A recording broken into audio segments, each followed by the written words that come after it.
ஒரு நிமிஷம்.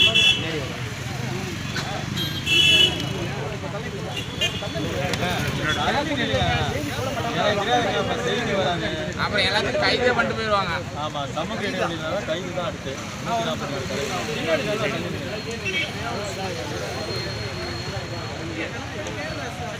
சொல்லுங்க என்ன சார். பிரச்சனை? என்ன பிரச்சனை? எவ்வளோ பேர் என்ன மாதிரியான பாதிப்பு? எவ்வளோ பேர் இருக்கீங்க? எவ்வளோ பேர் இருக்கீங்க? என்ன மாதிரியான பாதிப்பு? கடந்த 50 நாளாக நீங்கள் என்னென்ன பண்ணுறீங்க? அதெல்லாம் சொல்லி ரெடி.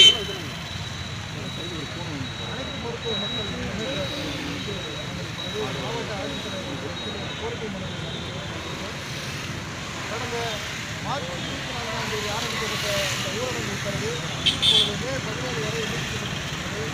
இந்த 2 மாத காலமாக எங்களுடைய வாழ்வாதாரத்தை இழந்து தொழிலிருந்து வருவாய் இழந்து நாங்கள் கஷ்டப்பட்டு கொண்டிருக்கின்றோம். தமிழக அரசாங்கம் 34 வகையான கடைகளை திறப்பதற்கு அனுமதி அளிக்கப்பட்டு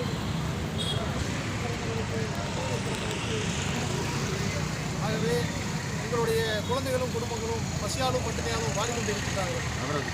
ஆகவே தயவுசெய்து தமிழக முதல்வர் அவர்கள் எங்கள் மீது கவனம் கொண்டு எங்களுக்கு இந்த கடைகளை திறப்பதற்கு ஒரு வாய்ப்பினை அளிக்க வேண்டும் என்றும், அதேபோல் இந்த 2 மாத காலமாக எந்த ஒரு வருவாயும் இல்லாமல் பாதிக்கப்பட்டிருக்கின்ற எங்கள் சமூக மக்களுக்கு ஒவ்வொரு தொழிலாளர்களுக்கும் இழப்பீடாக ரூபாய் 20,000 வழங்க வேண்டும் என்றும் அரசுக்கு நாங்கள் கோரிக்கை வைக்கின்றோம்.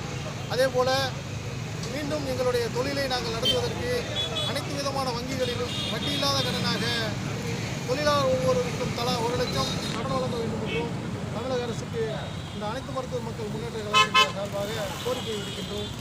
எங்களுடைய வாழ்வாதாரம் மிகவும் பின்னிலையில் இருக்கின்றது.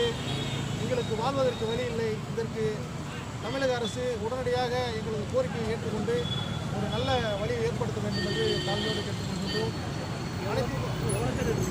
எங்களுடைய இனத்தில் இந்த சேலம் மாவட்டத்தில் மட்டும் குறைந்தபட்சம் ஒரு 20,000 to 25,000 நபர்கள் இருக்கின்றார்கள். தமிழக அளவில் நாங்கள் 38 லட்சம் உறுப்பினர்கள் இருக்கின்றோம். இந்த 38 லட்சம் நபர்களுமே இப்பொழுது பாதிப்புக்குள்ளாக இருக்கிறார்கள் என்பது குறிப்பிடத்தக்கது.